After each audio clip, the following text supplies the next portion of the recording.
大家露營玩火嗰陣呢，就會唔會覺得起火啲難啊？唔緊要啊，教大家一招凡士林點火大法。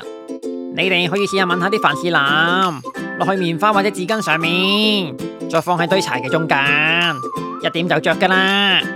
凡士林就可以大幅咁延長嚿棉花嘅燃燒時間，直接燒咗啲樹枝，唔使煩。